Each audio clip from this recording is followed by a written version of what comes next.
City Newsbreak.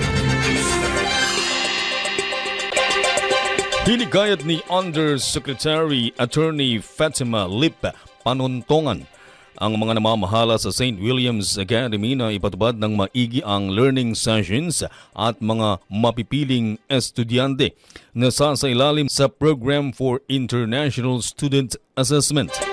Ito ay matapos piliin ng Economic Cooperation and Development o OECD ang St. William's Academy sa buong Pilipinas para sa susunod na pagsusuri. Ayon sa Undersecretary, isang pagkakataon ito para sa St. William's Academy dahil malaki ang maitutulong ng nasabing pagsusuri upang matugunan ang mga pangangailangan ng mga mag-aaral. Ito po yung isa sa mga exercises natin, yung international assessments and the local assessments para makita natin kung nasaan ba tayo, ano yung estado ng ating educational assessment. Kasi yung educational system natin. And kaya tayo sumasali talaga dito sa PISA. Hindi tayo nadadala kahit na number 2 tayo sa bottom or number 3 tayo sa bottom. At least alam natin kung saan tayo nakatayo or saan tayo, ano yung hahabulin natin para makaangat po tayo. Si Yusek Panuntongan, ang Chief of Staff at Administration and Policy Oversight ng DepEd Office of the Secretary ng Department of Education.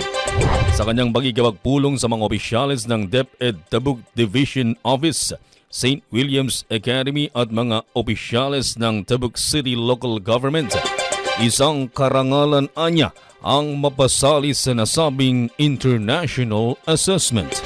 Yung challenge ko po sa inyo, kasi pride ito eh.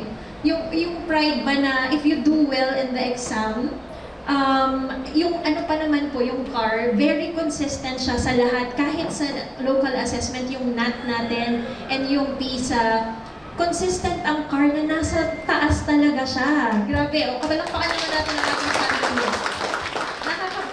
Nakaka-proud na yung CAR. Every time na meron kaming presentation sa Execom, proud na proud ako kasi yung CAR nandun siya sa taas palagi. Laging mataas ang ranking sa lahat ng assessment, especially dito sa PISA po. So, this is our third time, our third chance, our third opportunity to show everybody nationwide, all over the country and the world. Diba? Kasi yung CAR po, kailangan nating itaas ang bandera ng CAR, di ba? And itaas ang bandera ng St. William's Academy. Mahalagaan niya ang pagsusuri na katulad ng Program for International Student Assessment dahil dito malalaman ang natutunan ng mga kabataan lalo na at isang hamon rin na ang mga dadaan sa learning sessions at assessment ay mga kabataang dumaan sa pandemya. Ito yung basihan ng mga tao kung ano yung natutunan ng mga bata sa ating basic education.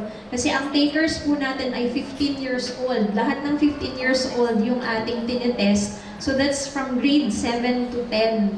Yun po. Pero most of our takers ngayong round na to, nasa grade 9 and 10. Sila yung product din ng pandemic na 2 years tayo lahat nasa lockdown. Ayon sa Undersecretary, tumutulong ang kagawaran ng edukasyon sa mga paaralang napipili ng OECD na isinasailalim sa pagsusuri. Hindi po kami ang namili ng schools, yung OECD. Sila po yung random selection siya. So out of the more than 50,000 ba na schools, private and public, namili sila ng 210 schools. And napakaswerte naman ng St. Williams, sabi ko kay Father. Napili yung St. Williams. Opo, yung napili yung St. Williams to take the exam this 2025. So, noong December 16, the OECD issued the list of 210 schools na magte-take, yung mga maswerteng 210 schools. By January 17, we will know yung list of students naman na magte-take ng exam. So, as early as January 17, alam na natin sino yung mga estudyante na magte-take ng exam. So, matututukan po natin sila. And napakaganda kasi yung bayanihan spirit ng mga Pilipino. Kitang-kita naman natin na yung DepEd nanghiram talaga ng nanghiram talaga ng laptops para may magamit po yung SWA. Andito po kami para tingnan kung ano yung kulang pa ninyo. So sister, wag kang mag-alala, tutulong talaga kami, promise. Ang commitment naman namin sa inyo, we will help look for sponsors para po matugunan yung kulang dito sa St. Williams Academy. We have private partners, yung mga teachers po natin dito na nakapag-take ng exam using the Khan platform. It's one of the partners of DepEd. Yung pong Khan Academy is used all over the world. So yan po ay nag-partner din sila sa DepEd para maibigay po nga sa atin yung PISA Philippines na site. Yung PISA Philippines po under the Khan platform, meron pong supplements doon. There's science, English, and mathematics that you can use during the learning sessions. And then, as early as August, nag-hire kami ng programmers para yung previous exams. Kasi since 2001, meron ng PISA exams. Every 3 years may PISA exams. So lahat ng previous PISA exams, ginawa namin yan ng digital version. Nandun siya sa PISA Philippines. Ang OECD ay isang intergovernmental na organisasyon na itinatag noong 1961. Ito ay may 38 kasaping bansa na kumikilos upang pasiglahin ang pag-unlad ng ekonomiya ng kalakalang pandaigdig. Ang OECD ay isang forum kung saan ang mga bansang miyembro ay naglalarawan sa kanilang sarili bilang nakatuon sa demokrasya at ekonomiya ng merkado at nagbibigay ng isang plataporma upang ihambing ang mga karanasan sa patakaran na paghahanap ng mga kasagutan sa mga karaniwang problema, tukuyin ang mabubuting kasanayan at i-coordinate ang mga domestic at international na patakaran ng mga miyembro nito.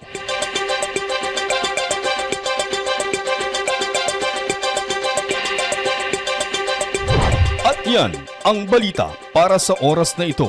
Hatid sa inyo ng City Public Information Office. Ako po, si Reddy Retotal.